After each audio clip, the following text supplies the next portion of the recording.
subscribe to my channel. Hi friends, welcome back to my channel Commerce Teacher. So previous వీడియోలో hindrances involved in commerce అనే topic మీద video చేశాను. ఒకసారి check చేయకపోతే description లో link ఉంది, గో అండ్ చెక్. ఈ రోజు టాపిక్ ఏంటంటే aids to trade. Aids to trade అంటే it's a branch of commerce. So commerce లో ఒక బ్రాంచ్ ఎయిడ్స్ టు ట్రేడ్ అంటే. సో ట్రేడ్ అనేది జరుగుతుంది. ట్రేడ్ అంటే ఏంటి? Buying and selling of goods and services within the country or outside the country.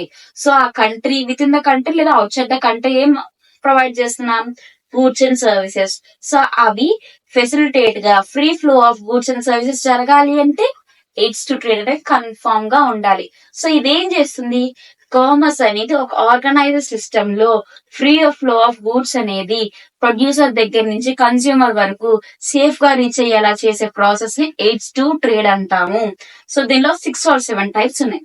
So aids to trade అంటే hindrances remove చేసేవి. Hindrances of చెప్పా కదా ఆల్రెడీ, హిండ్రాన్సెస్ ఆఫ్ ట్రేడ్ అని, సో పర్సన్ అని, ప్లేస్ అని, సో ఇవన్నీ ఇక్కడ వస్తాయి. అంటే so first aids to trades చాలా టైప్స్ ఉన్నాయి. Warehousing, communication, knowledge, advertisements, so ఇలా చాలా టైప్స్ ఉన్నాయి. సో ఒక్కొక్క దాని గురించి డీటెయిల్డ్ గా ఎక్స్ప్లెయిన్ చేసుకుందాం. ఎయిడ్స్ టు ట్రేడ్ లో ఫస్ట్ వన్ ఇస్ ట్రాన్స్పోర్టేషన్.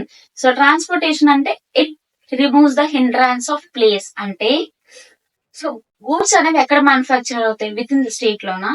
అంటే మనం పీపుల్ నివసించే ప్లేస్ లో జరుగుతాయా? కాదు కదా. సో సిటీ అవుట్స్కట్స్ లో గానీ అవుట్స్కట్స్ లో జరుగుతాయి. సో అక్కడ జరిగింది. ఫర్ ఎగ్జాంపుల్ టీ ప్లాంటేషన్ అనేది అరకులో ఎక్కువ జరుగుతుంది. అంటే అరకులో వాళ్ళే యూజ్ చేయాలా, మనం యూజ్ చేయకూడదా?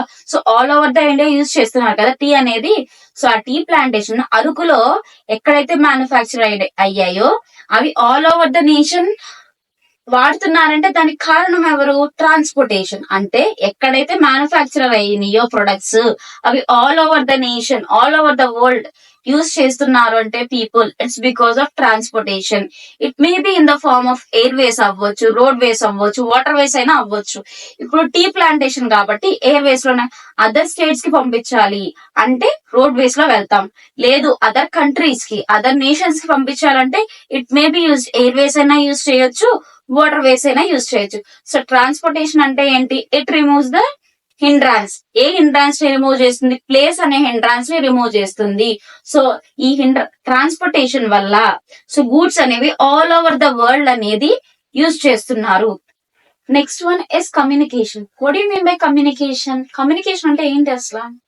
సో నేను మీతో మాట్లాడుతున్నా, నేను మీతో కమ్యూనికేట్ చేస్తున్నా అంటే నా యొక్క థాట్స్, నా ఎక్స్ప్రెషన్స్, నా ఫీలింగ్స్ అనేవి మీకు ట్రాన్స్మిట్ చేస్తున్నా. అంటే it's the process of exchange of information, ideas, thoughts from one person to many persons. So that is communication. So communication అనేది ఓరల్ గా అవ్వచ్చు. నేను ఓరల్ గా ఎక్స్ప్లెయిన్ చేస్తున్నా. సో రిటర్న్ గా అంటే సో స్క్రీన్ మీద చూసారు, రిటర్న్ బేస్ లో మీకు ఎక్స్ప్లెయిన్ చేస్తున్నా. I'm communicating in both oral and return. అంటే రిటర్న్ లోనే కమ్యూనికేట్ చేస్తున్నా, ఓరల్ లోనే కమ్యూనికేట్ చేస్తున్నా. అసలు ఈ ట్రేడింగ్ లో కమ్యూనికేషన్ ఎంత పార్ట్ ఉంది?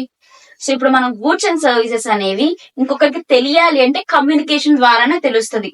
The not only in providing information but also మనం బయింగ్ అండ్ సెల్లింగ్ చేసేటప్పుడు సో ఈ గూడ్ ఎంత, ఈ గూడ్ ఎంత అని తెలుసుకోవాలి అంటే కమ్యూనికేషన్ అనేది యూజ్ చేస్తుంది. సో కమ్యూనికేషన్ ఉంటేనే కదా మనం మాట్లాడగలం. లేకపోతే మన థాట్స్ కానీ మన ఫీలింగ్స్ కానీ వాళ్ళకి ఎలా తెలుస్తాయి? సో ఈ కమ్యూనికేషన్ అనేది ఇంకొక హిండ్రాన్స్ ని రిమూవ్ చేస్తుంది. సో లాస్ట్ గా ప్రీవియస్ గా మనం ఏ టైప్ ఆఫ్ కమ్యూనికేషన్ యూజ్ చేశారు అంటే టెలిఫోనిక్ గా కానీ సో నార్మల్ గా కమ్యూనికేషన్ యూజ్ చేయాలి. బట్ మోడర్న్ మీన్స్ లో ఏంటంటే ఎక్కువ ఈమెయిల్స్ యూజ్ చేస్తున్నారు. So this is about communication. So third one is warehousing. Warehousing అంటే మనం గూడ్స్ అనేవి ఆల్ ఓవర్ ద వరల్డ్ అనేది యూజ్ చేస్తాం. ఫర్ ఎగ్జాంపుల్ మనం సమ్మర్ సీజన్ లో ఎక్కువ ఇంట్లో యూజ్ చేస్తాం, కాటన్ క్లాత్స్ యూజ్ చేస్తాం. అలా అని సమ్మర్ సీజన్ లోనే మ్యానుఫ్యాక్చర్ చేయరు. Not only cotton clothes, ACs కానీ కూలర్స్ కానీ ఎక్కువ యూజ్ చేసేది సమ్మర్ లోనే. అలా అని సమ్మర్ లోనే అవి మ్యానుఫ్యాక్చర్ అవ్వవు, వింటర్ లోనూ అవుతాయి, రైనీ సీజన్ లోనూ అవుతాయి. సో వింటర్ లోను రైనీ సీజన్ లోని అవి మ్యానుఫ్యాక్చర్ చేస్తారు కదా. సో ఆ మ్యానుఫ్యాక్చర్ గూడ్స్ ఎక్కడ పెడతారు అంటే వేర్ హౌస్ లో స్టోరేజ్ కింద యూజ్ చేస్తారు. సో ఆ స్టోరేజ్ అనేది ఆ సీజన్ లోనే కాకుండా ఏ సీజన్ లో అయితే యూజ్ చేస్తారో అప్పుడు మాత్రమే సేల్ చేసి మిగిలిన సీజన్ లో ఈ వేర్ హౌసింగ్ లో దాస్తారు. So that is about warehousing. So next one is insurance. Risk అనేది జరుగుతుంది బిజినెస్ లో కన్ఫర్మ్ గా. రిస్క్ అనేది మనకి చెప్పి రాదు, అది అన్సర్టైన్. అంటే రిస్క్ న్యాచురల్ గా జరగచ్చు, థెఫ్ట్ అవ్వచ్చు, లేదా ఎవరైనా కావాలని ఇంటెన్షన్ తో కూడా చేయొచ్చు. ఫైర్ యాక్సిడెంట్స్ అవ్వచ్చు, వాటర్ యాక్సిడెంట్స్ ఏదైనా జరగవచ్చు, షార్ట్ సర్క్యూట్స్ అవ్వచ్చు. సో అలాంటి టైంలో మనకి బిజినెస్ కి లాస్ అనేది వస్తది. సో ఆ లాస్ ని ఎలా మిటిగేట్ చేస్తారు ఒకసారి ఆలోచించండి. సో అది బిజినెస్ కి లాసే కదా. ఆ బిజినెస్ మనం ఏం చేస్తారు అలాంటప్పుడు? సో ఏం చేస్తారు అంటే ఇన్సూరెన్స్ అనేది ముందుగానే కడతారు. సో ఆ ఇన్సూరెన్స్ ఏం చేస్తుంది అంటే ఇలాంటి టైంలో ఎప్పుడైతే వాళ్ళకి లాసెస్ అనేవి వస్తాయో ఆ లాసెస్ ని మిటిగేట్ చేయడానికి యూజ్ అయ్యేది ఇన్సూరెన్స్. ముందుగానే ఇన్సూరెన్స్ క్లెయిమ్ చేయడం వల్ల ఇన్సూరెన్స్ పే చేస్తారు కదా. సో ఆ ఇన్సూరెన్స్ ఏమవుద్ది అంటే at the time of loss లో ఇన్సూరెన్స్ అనేది క్లెయిమ్ చేయడం వల్ల వాళ్ళకి ఆ లాస్ అనేది మిటిగేట్ అవుతుంది. So it acts as a barrier. So risk ని బ్యారియర్ కింద యూజ్ చేసేదే insurance. Fifth one is banking. ఇప్పుడు బిజినెస్ అనేది స్టార్ట్ చేశారు బిజినెస్ మ్యాన్. అతనికి ఏం కావాలి? ఫండ్ కావాలి, అంటే క్యాపిటల్ కావాలి. ఎక్కడి నుంచి వస్తుంది? సో కొంత అమౌంట్ అనేది షేర్స్ నుంచి డిబెంచర్స్ వస్తుంది. మరి మిగిలింది అది కంపెనీస్ అయితే షేర్స్ డిబెంచర్స్ యూజ్ చేస్తారు. స్మాల్ కంపెనీస్ అయితే వాళ్ళ దగ్గర నుంచి పడతారు. వాళ్ళకి ఇంకా అమౌంట్ అవసరం అవ్వాలి, ఏం చేస్తారు? సో బ్యాంక్ దగ్గరికి వెళ్తారు. బ్యాంక్ ఏం చేస్తుంది? వాళ్ళకి లోన్స్ అనేది, క్రెడిట్ ఫెసిలిటీ అనేది ప్రొవైడ్ చేస్తుంది. సో ఆ క్రెడిట్ ఫెసిలిటీస్ ని, ఆ లోన్స్ ని తీసుకొని వాళ్ళు బిజినెస్ అనేది సక్సెస్ఫుల్ గా రన్ చేస్తారు. సో ఈ బ్యాంకింగ్ ఏం చేస్తుంది? వాళ్ళకి లోన్స్ అనేది ప్రొవైడ్ చేసి వాళ్ళకి ఫైనాన్షియల్ గా సపోర్ట్ అనేది ప్రొవైడ్ చేస్తుంది. That is about banking. Last one advertisements. So business persons కి నాలెడ్జ్ ఉంటది, బట్ కన్స్యూమర్స్ కి ఆ ప్రొడక్ట్ గురించి నాలెడ్జ్ ఉంటదా? ఉండదు. అందరూ ఎడ్యుకేటెడ్ పర్సన్సే కాదు, అన్ఎడ్యుకేటెడ్ కూడా ఉంటారు. సో వాళ్ళకి ఎలా తెలుస్తుంది ఆ ప్రొడక్ట్ గురించి? ఆ ప్రొడక్ట్ కరెక్టా ఫేకా అని ఎలా తెలుస్తుంది? Advertisements. So advertisement speaks a lot about the product. ఆ ప్రొడక్ట్ ఏంటి, అసలు ఆ ప్రొడక్ట్ గురించి డీటెయిల్డ్ గా ఒక చిన్న చిన్న అడ్వర్టైజ్మెంట్స్ అనేది తీస్తారు. సో దాని వల్ల అండ్ కన్స్యూమర్ ఎవరైతే ఉన్నారో వాళ్ళకి పూర్తి ఇన్ఫర్మేషన్ అనేది అడ్వర్టైజ్మెంట్స్ ద్వారా తెలుస్తుంది. So it removes the hindrance of knowledge. This is all about the aids to trade. ఎన్ని ఎయిడ్స్ టు ట్రేడ్ చెప్పుకున్నాం?